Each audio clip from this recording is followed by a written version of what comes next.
Bonsoir, ici c'est Boubacar. Je suis de Guinée-Conakry et je suis diplômé en droit des affaires.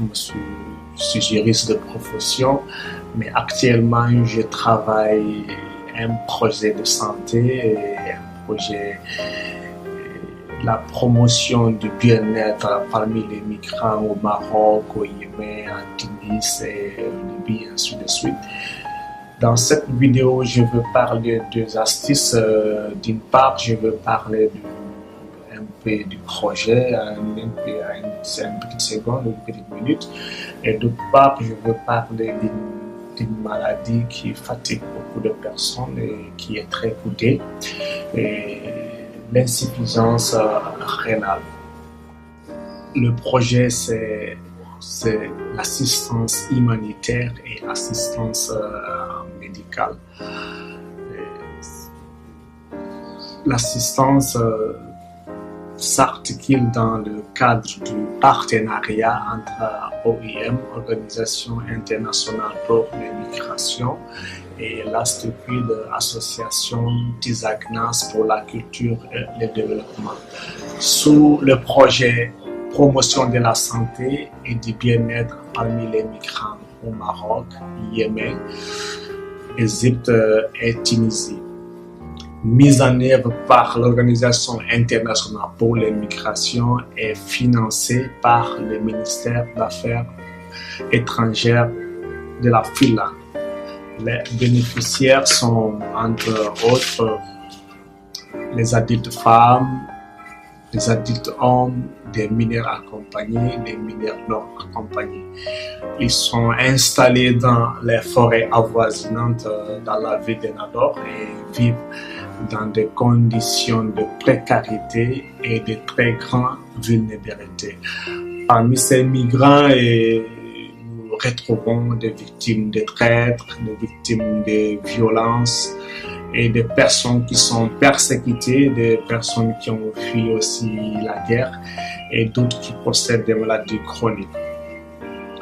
Par ailleurs, cette activité a permis à l'équipe ASTUCUID de recenser les besoins de chaque migrant en matière d'intégration sociale et formation professionnelle. Et je me rappelle aussi, OIM et ASTUCUID ont signé des conventions de partenariat dans le but de mise en œuvre du projet mentionné sur la ville de Nador. Dans la ville de Nador est une ville qui reste une région très fragile en termes de migration. Voilà, et la deuxième partie, on a assisté à un subsaharien de nationalité guinéenne, le nom de Mamadou Boui, et il est de Guinée-Conakry, qui souffrait d'une insuffisance rénale, qui faisait la dialyse depuis la Guinée-Conakry.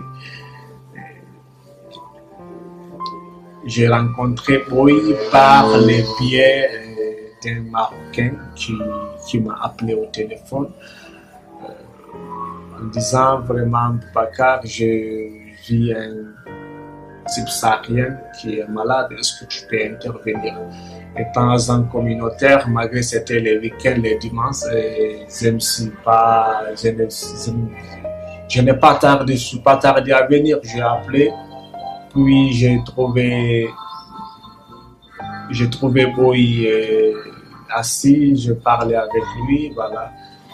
Il m'a dit voilà, qu'il a l'insuffisance rénale, mais moi je ne croyais pas parce que la plupart cette maladie, c'est des personnes les plus âgées, les personnes qui ont plus de 50-60 ans que moi j'avais l'habitude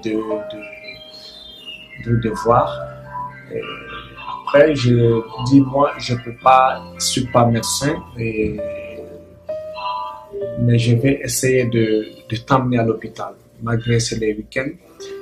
J'y suis allé, j'ai trouvé à l'urgence un docteur Fiska, l'un des meilleurs docteurs à l'hôpital Hassan Denador, qui s'occupe bien des migrants. Ensuite, je l'ai proposé, j'ai expliqué les cas de Boy lui-même parce qu'il maîtrisait bien, voilà, il maîtrisait bien, il a expliqué, voilà, qu'il n'avait plus les moyens de payer la science parce qu'il doit faire 3 séances par semaine.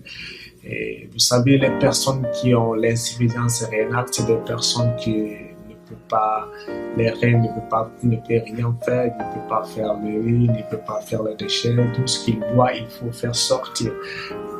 Par semaine, il doit vider 15 litres d'eau. Et c'est très coûteux, et que ce soit au niveau des médicaments, que ce soit au niveau de la dialyse. Et il m'a expliqué, franchement, grand frère, je n'ai plus de moyens, j'ai plus l'argent pour faire ma dialyse. Et j'ai demandé une assistance. Et voilà. Je lui ai dit, ok, je vais voir, j'ai écrit à médecin parce que je suis sous la subordination d'une institution. Je ne peux pas prendre ma nom militaire et les décisions sans consulter aussi mes supérieurs. J'ai consulté. J'ai écrit via email, ils m'ont dit ok, on peut se présenter au bureau. Il est venu, il a parlé, voilà. Et nous avons signé aussi un partenariat avec une ONG qui s'occupe aussi des migrants ici, la délégation de la migration. Et ils sont chargés de l'hébergement et nous, on paye la science, on le prend en charge. Et on a fait 4 séances avec lui et plus d'autres médicaments parce que là, c'est l'un des produits qu'il a l'habitude de prendre, Ecoten. Voilà, Ecoten, il doit prendre ça 2 fois par semaine, qui est très coûteux, petit mais très coûteux, qui coûte 40 euros. 40 euros. Qui remplace le sang, vous voyez. Et ensuite, on a fait la dialyse avec lui, mais l'enfant, il est très courageux pour lui parce que vouloir s'en retirer pour chercher les soins, il a cherché le visa en Guinée. Et les ambassades ont refusé catégoriquement d'octroyer un visa humanitaire pour sauver au moins l'enfant parce que les parents n'ont plus les moyens. Et lorsque je l'ai vu, il m'a dit pour moi, grand frère, je fuis la mort en Guinée. Je fuis la mort et je lui ai dit prends courage, il y a des maladies qui sont plus graves que ça. Il m'a dit non. Imagine, je dépense 300 euros par semaine et ça c'est la science, et sans parler de médicaments. Mais on a pris la charge et ensuite avec la délégation de la migration, on a demandé un visa humanitaire dans une ville de Séville qui ont accepté de lui prendre en charge. Et puis, il est parti, on a fait toutes les formalités, il a eu le visa. Et demain et dimanche, le 18, il va partir pour suivre ses traitements. Franchement, oui, c'est un jeune qui est très courageux parce que voilà, il n'a pas baissé les bras, voilà, il a écouté les conseils. Et ils sont beaucoup, selon lui, ils sont beaucoup là-bas et en Guinée-Conakry qui souffrent la dialyse. Et puis encore, il n'y a que 2 centres de dialyse chez nous et en Guinée-Conakry. Il faudra que le gouvernement guinéen pense à ça parce que vraiment, à chaque fois, les personnes sont malades. Il faut partir au Sénégal, il faut partir au Maroc, tandis qu'il y a des bons médecins chez nous, mais pas de matériel. C'est comme si c'est une voiture qui n'a pas de carburant. Ils sont nombreux, voilà, en Guinée, voilà. Ensuite, je viens aussi, à part Boui, je viens de recevoir un appel d'un frère aussi guinéen qui doit bénéficier aussi d'une assistance. Et Il va expliquer, voilà, selon les cas. Il a expliqué, franchement, il maîtrise bien le titre. Son objectif, c'est de partir se soigner, ensuite venir en aide aux personnes qui vivent de l'insuffisance rénale. Bonjour, ici c'est Boubacar, je suis guinéen. Agent communautaire, je travaille un projet de santé pour les migrants et un projet en partenariat avec OIM. Ici, je suis avec aussi un frère guinéen qui s'appelle Mamadou Boui.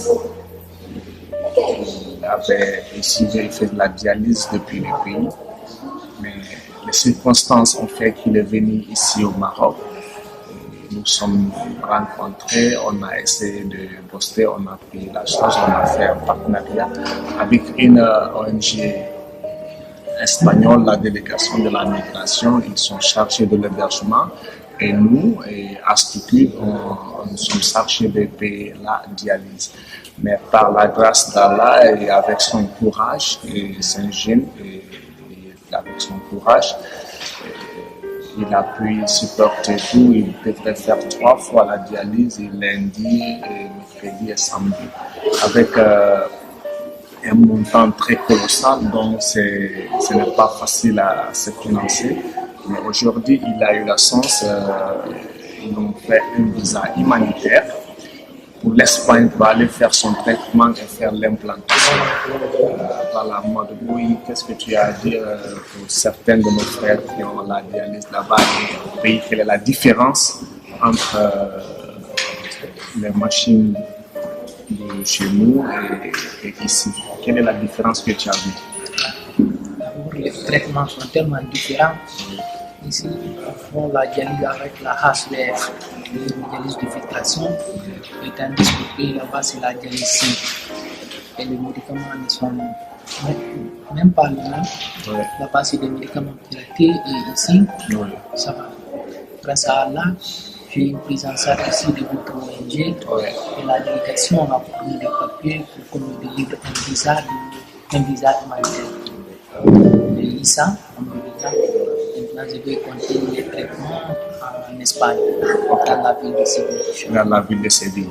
Ok, et quand une fois arrivé en Espagne, qu'est-ce que tu vas penser aux autres personnes qui font la dialyse au pays? Parce que tu as vu, il y a une très grande différence entre non seulement les machines, deuxièmement aussi les produits qui sont très très coûteux, et comme toi tu maîtrises bien les produits, voilà, quelle est la différence entre aussi les produits que tu prenais ici, les potins, et comment et toi tu maîtrises bien? Parce que moi c'est la première fois de rencontrer une personne qui fait la dialyse, et moi la plupart avant c'était les personnes les plus âgées. Nous voyons un jeune comme lui qui a contacté depuis 2 ans. Depuis 2 ans, et il a contacté qu'il a dépensé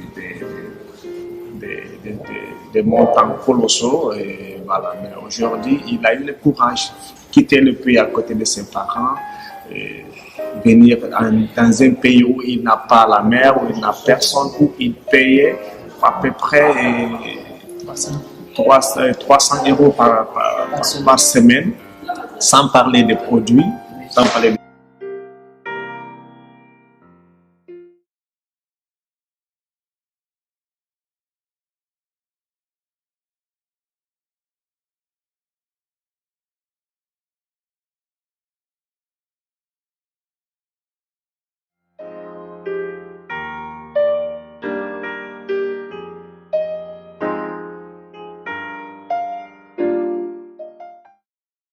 Donnons-nous la main pour lutter comme ça, pour assister les personnes vivant avec cette maladie. Et merci, c'était tout pour cette vidéo.